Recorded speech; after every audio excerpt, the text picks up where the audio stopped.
Et bonjour YouTube et bienvenue dans cette table de catchomancie où nous allons prédire les Survivor Series Wargames de 2024. Faut pas dire l'autre mot parce que l'autre mot est vraiment pas apprécié par YouTube. On a été shadowban, shadowban sur la première vidéo à cause de l'autre mot. Oui. donc faut pas dire l'autre mot, mais on va faire avec. Bref, 5 matchs à prédire. Évidemment 2 Wargames et 3 matchs pour les titres. Voilà, globalement. C'est une bonne carte. C'est ça. Et globalement, il n'y a aucun match qui va être mauvais. Tous sont ultra prometteurs. Limite, le moins prometteur, c'est pour le titre polo. Limite. Oui. Voilà. Et quand on dit moins prometteur, il est quand même assez haut. Hein. Et vous allez voir. Bref, du coup le premier match, donc le Wargames féminin que vous voyez juste ici, hein.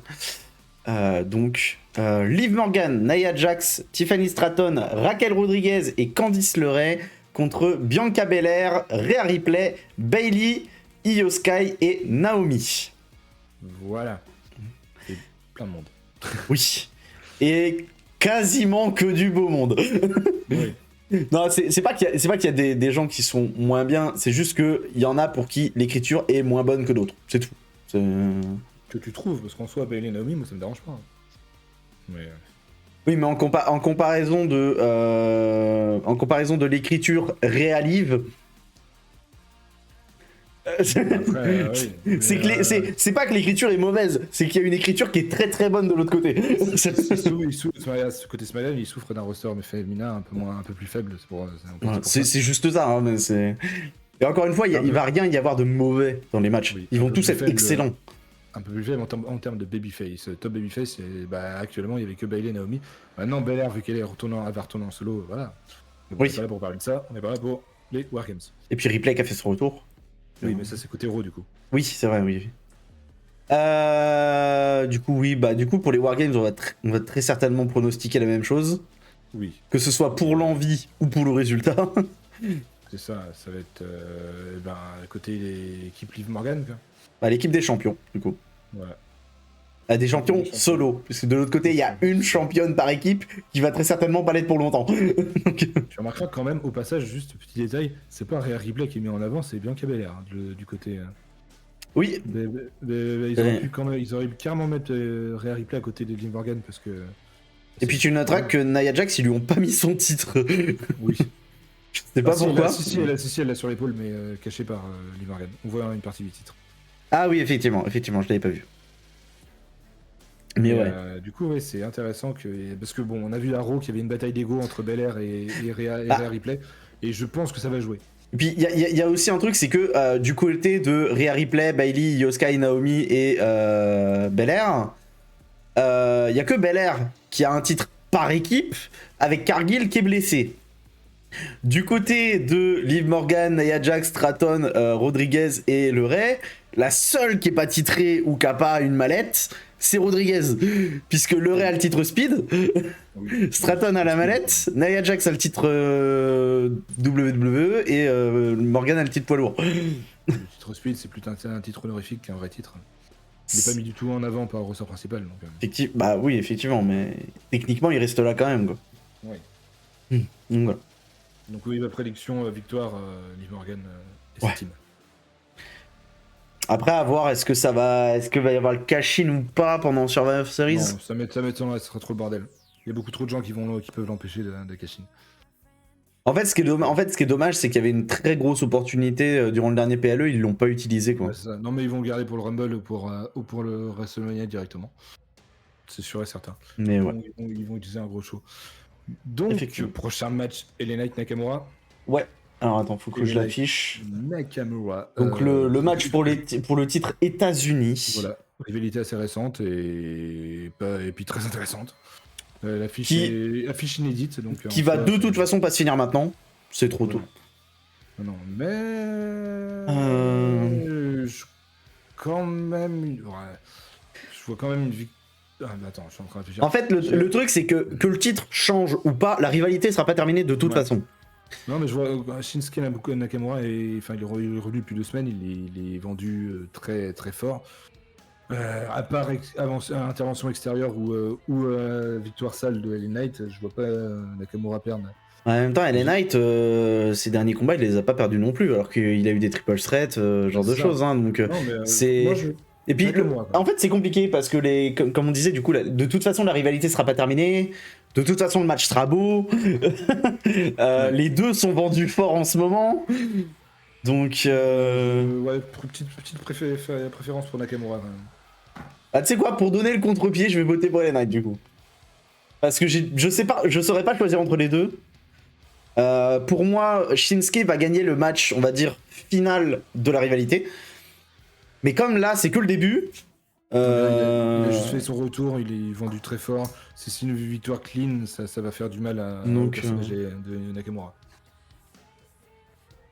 Il est vendu sur. Alors après, j'ai pas dit qu'il allait gagner. J'ai pas dit qu'il allait gagner clean, les Knights. Je suis d'accord avec toi. S'il gagne, ça sera pas clean. Mais pour moi, voilà. Après, comme je disais, c'est compliqué, donc je vais prendre le contre-pied et puis on verra. Donc, voilà. Dans tous les cas, le match sera excessivement qualitatif. En fait, c'est pas compliqué. En ce moment, il y a 2 catcheurs qui font jamais de mauvais matchs. C'est justement LA Knight et un qui va arriver du coup dans le match suivant, qui est du coup Sheamus. Voilà. Donc, ça tombe bien. C'est ça. Il arrive. Passage, le graphiste, c'est un peu foiré sur Sheamus, je trouve. Il y a un problème d'éclairage, je sais pas, il y a un truc bizarre sur Sheamus, je trouve. Ouais, mais je crois que c'est parce que l'image date. J'ai l'impression que la photo de Sheamus, elle date. Je sais pas, mais je sais pas, c'est trop lisse, il y a un truc bizarre. Je sais pas, ouais, mais parce que autant Breaker et Kaiser, j'ai l'impression que la photo est récente, mais pour Sheamus, j'ai l'impression de l'avoir déjà vu cette photo, donc j'ai l'impression qu'elle doit dater. Enfin bref. Mais là, du coup, triple threat pour le titre intercontinental, cette fois. Braun Breaker contre Ludwig Kaiser, contre Sheamus. Et c'est dur. C'est dur parce que les 3 sont vendus fort. Une victoire clean sur l'un des 3, ça sera dur à encaisser. Bah, en vrai, celui à qui ça ferait le moins de mal, parce ça fait pas longtemps qu'il est mis en avant, donc en soi, Ludwig Kaiser pourrait se prendre un tombé clean. Ce serait pas dérangeant non plus.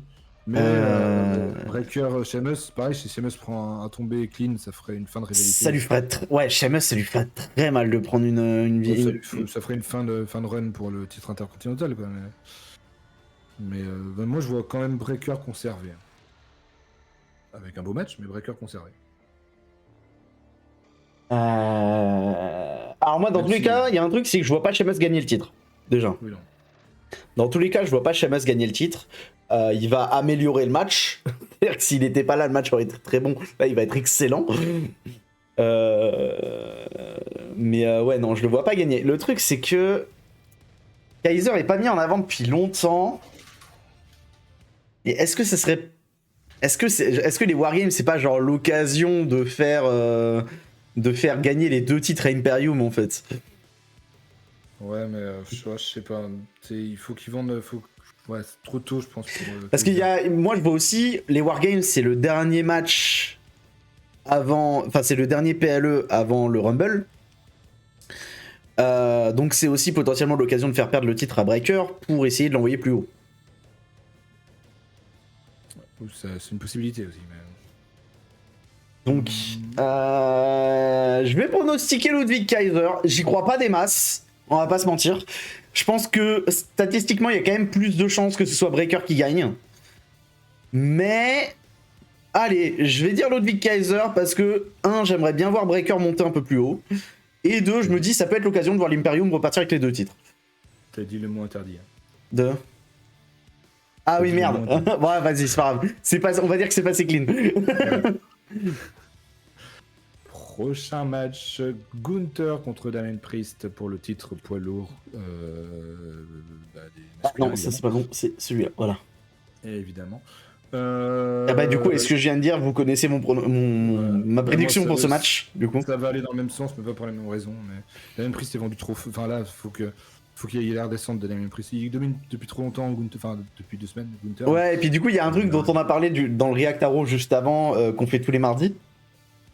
C'est que en ce moment, Damien Priest, il est un peu en train de casser Gunther, mais le truc, c'est que Gunther, jusque-là, il y a énormément, même la grande majorité des matchs qu'il a fait, il les a fait en sous-estimant son adversaire, en étant un peu arrogant.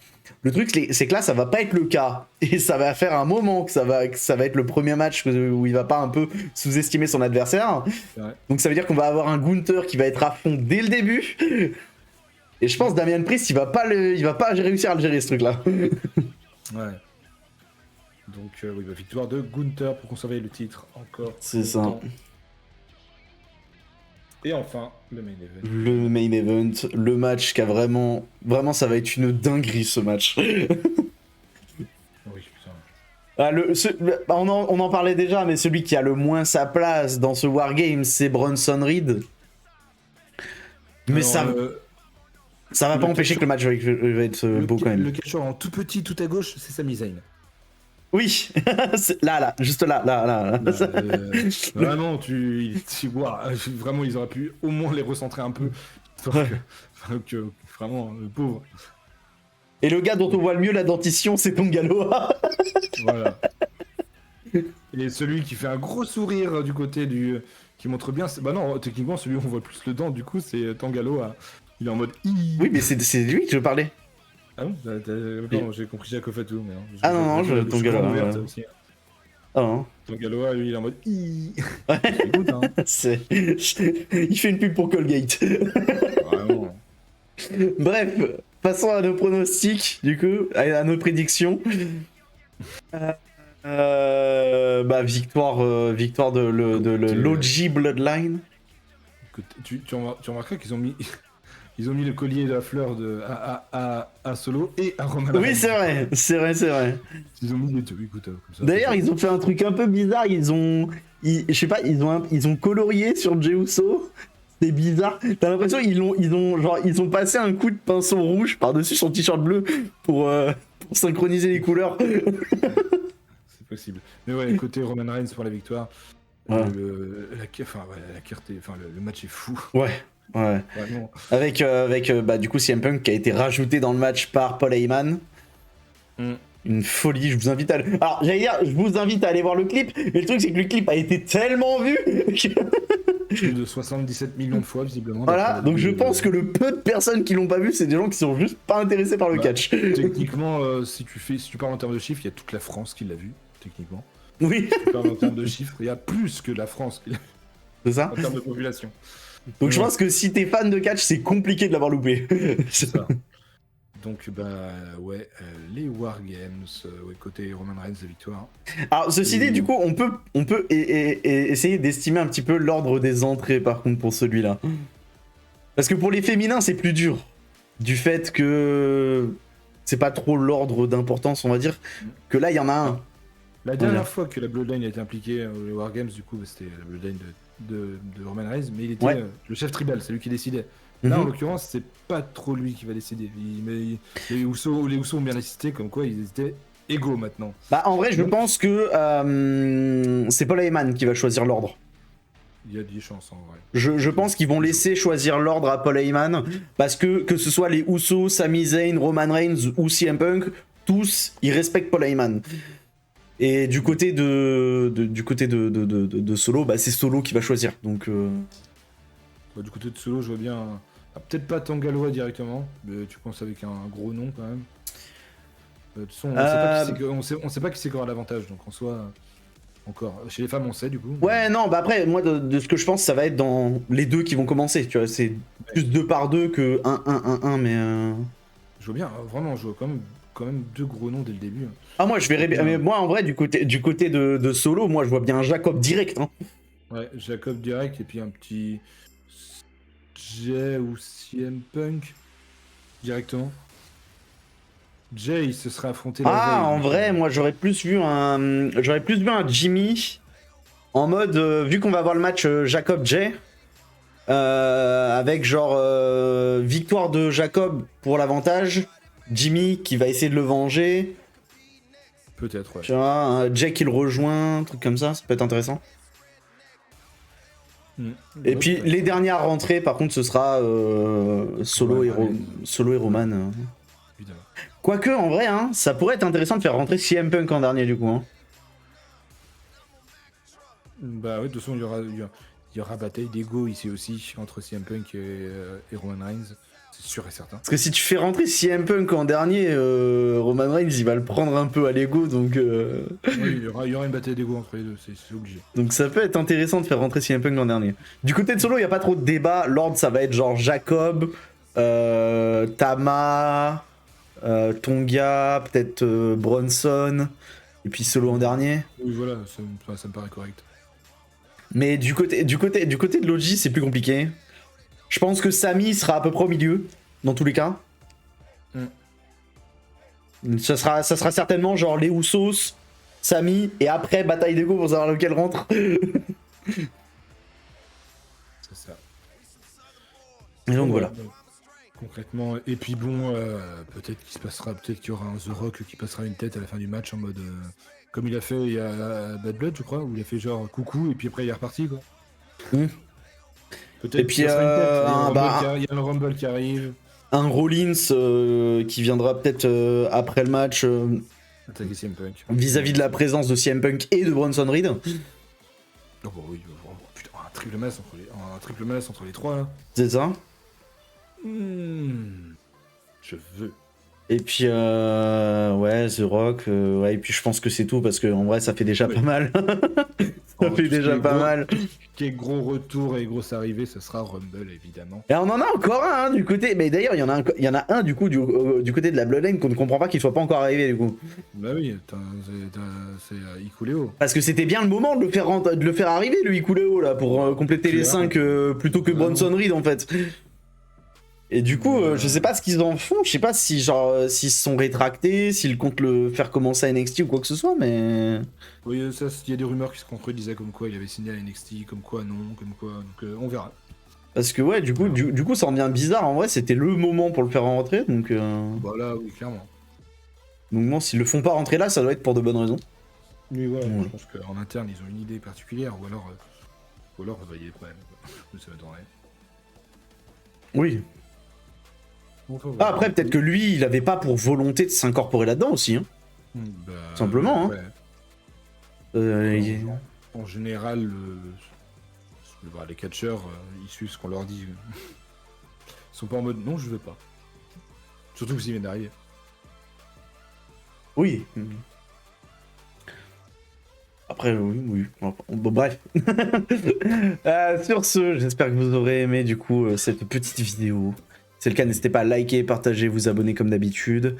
Et on vous retrouve du coup dimanche aux alentours de midi sur Twitch pour react directement aux Wargames. Voilà, on aura un peu de retard par rapport aux gens, mais du coup, ça fait que, contrairement à tous ceux qui le regardent en live, avec nous, vous pourrez le regarder l'après-midi et non à 2h du mat. Exactement. Voilà. Sur ce, salut! Salut.